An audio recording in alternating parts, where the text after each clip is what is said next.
First, many thanks to Professor Ramesh Chandji, who thought that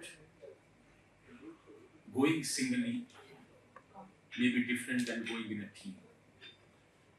And for this wiseful thinking, I really salute you, because उनके लिए क्या था, अकेले भी आ सकते थे, बट उनका पर्पस ये नहीं था कि फूल मलाई ग्रहण करना, काजू खाना और बातें करना और चले जाना. But he really wanted to spend time, really wanted to go up to the roots, really wanted to understand the perception of farmers, not individual, perception of farmers. Now regarding lateral farming, for last 5 to 6 years, we are speaking intensively. Since last 10 years, we were speaking something about ZBM and NF and all. But last 5 years, seriously and intensively, we are speaking about. And more you try to understand natural farming, you feel more you are ignorant. And so was true here. We are very fortunate that we are able to move here and there and could see many models of natural farming. I consider myself very fortunate, because I interacted with the farmers and I have seen the models in Himachal Pradesh, in Kurukshetra, in Gujarat, in Maharashtra, in Odisha, in northeastern hilly region. And also here and there, now we have 20 centers located in 16 different states. There also we are watching the experiment, we are observing, and also trying to understand the science behind natural farming. Fortunately, ICR constituted one committee which regularly meets, and 4 of its members, they are present here also, and very regularly, wisefully and systematically they try to analyze the situation which is appearing in the country, and also what best and what new can be done. In that context, already first document in terms of package of practice is already circulated all across the country. So now all the states, all the people in agriculture department, they are able to understand what natural farming is, but more specific, they have got the package of practice in their hand. Maybe elementary, maybe first draft, but at least some black and white document is there which explains what natural farming is and what practices are there. Today we are speaking of 9 universal principles, we call them, but it cannot be universal because everywhere that variant is there. So principles are varying here and there. But basic things, the basic philosophy behind is just rejuvenating the rhizosphere. Rejuvenation of rhizosphere is the only thing which is happening ultimately. Now your mode will be different, your approach will be different, but ultimate result which is happening inside this soil is the rejuvenation of rhizosphere that is able to bring so many positives in front, and so that we are getting very good results. It is also very pertinent to see here that the whole agriculture department, APCNF, what else you require? Rajesh Reddy, yesterday also he came in the evening, and today whole day is present with us. Really thankful to you and the whole of your team. So intensively, the intensity by which you are doing, this intensity is not mechanical. Otherwise, T. Vijay Kumar को क्या लेना था? बहुत सारे लोग retire होते, वैसे ये भी रिटायर था, ये भी अपने घर बैठ जाते, इनको भी पेंशन मिलती. But he is taking interest, getting inside, and he is trying to go for the betterment of community. And people are there, our very senior colleagues are there, who are sitting all across the table, and they are putting all their energy, all their wisdom, and the only motto is, the only benefits they are getting, that society is accepting natural farming. Or जब natural farming को young people, when they are ready to accept and they are practicing, probably their joy and enjoyment is tenfold higher than what you are achieving. Friends, few of scientific things I have in my mind. Later on we will discuss Vijay Kumarji with the team and all. But now, since a few of our young colleagues are sitting here and farmer scientists, when we say, so in farmer scientist language, simplified manner, I would say, I will not speak very high-end science here. The rhizosphere means the soil below the roots. आप लोग दिखा रहे थे ना ऐसा उखाड़ उखाड़ के ऐसा एक गोल सा बन रहा था. That is the rhizosphere. In rhizosphere, so many things are happening, and all across we are thinking that it is only the microorganism or microbial diversity, but it is much more than that. It is rhizosphere activity plus. What is that plus? That plus is the activation of auxins, hormones, vitamins. We rarely speak about this.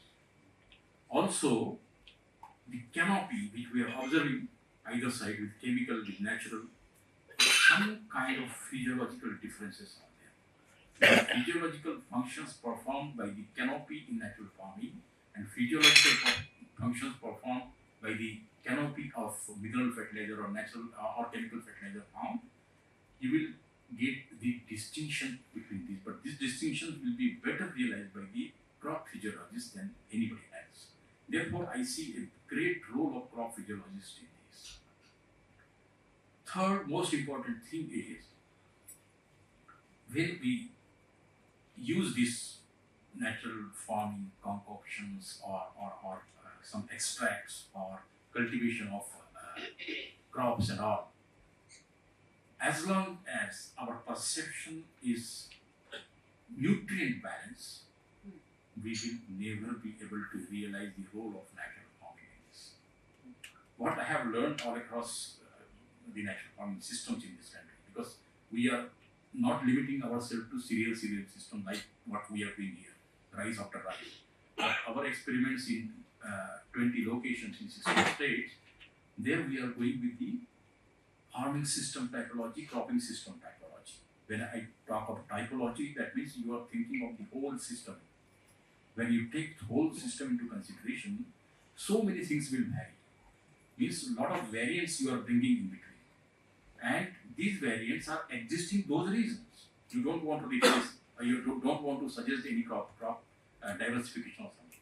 So whatever is there, that we have taken.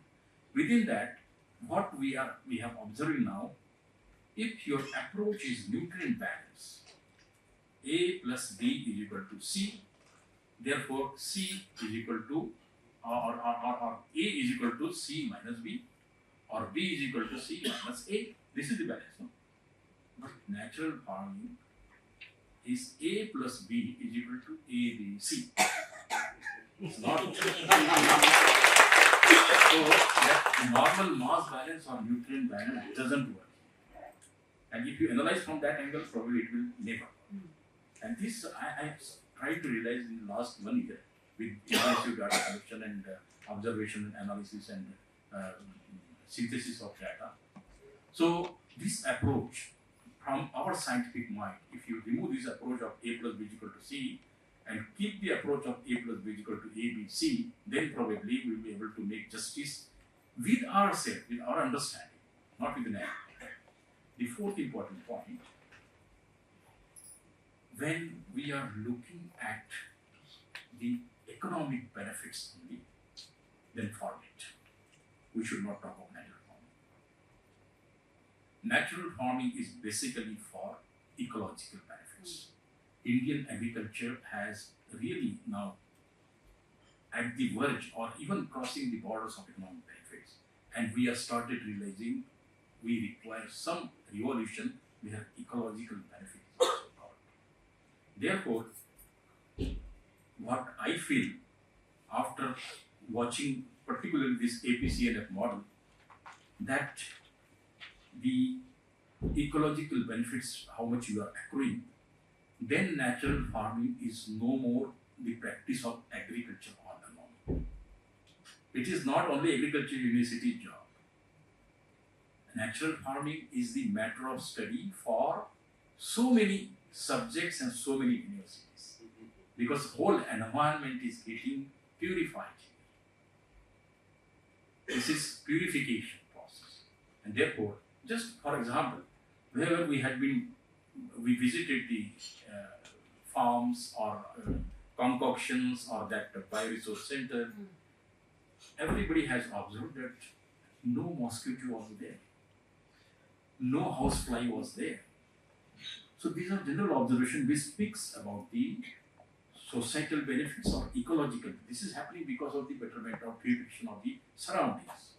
And when this is happening, there are so many other things which are coming. We say forage, grasses, those grasses will be eaten by the animals, the milk, quality of milk, absence of any residue in milk. All these are plus points and ecological benefits going to the society ultimately. Therefore, it is social science, it's environmental science, ecological science, everything is involved, and ultimately market. And therefore, market leakages and the research related to market is also very important. But let us start with the, now this is beginning only, at the country level, at least we should have some kind of consensus, and also we should understand and realize that one model will not be applicable uniformly across the country. Only one model, all across the country. If you talk of this kind of model in northeastern region, probably nobody will listen to us.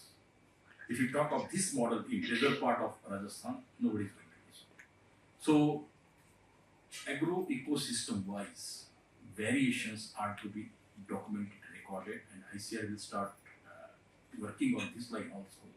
And we will document all these things, and we will come up with, in consultation with the experts and the systems which are existing, we will come up with some information that will provide some way forward. I don't say that this is going to end tomorrow. It will provide a way forward. It will create a new knowledge for new generations. My critical observation in these 2 days APCNF and RYSS initiative in Andhra Pradesh, the key of success to me appears not the innovation, but the way knowledge is spread. Innovations are there. Innovations are there in different parts of the world. But the way you spread the knowledge, that part is very, very interesting, very important. And lastly, I would say, there are 3 dimensions of anything, mostly what we understand in ICR or agriculture. Research, extension, education.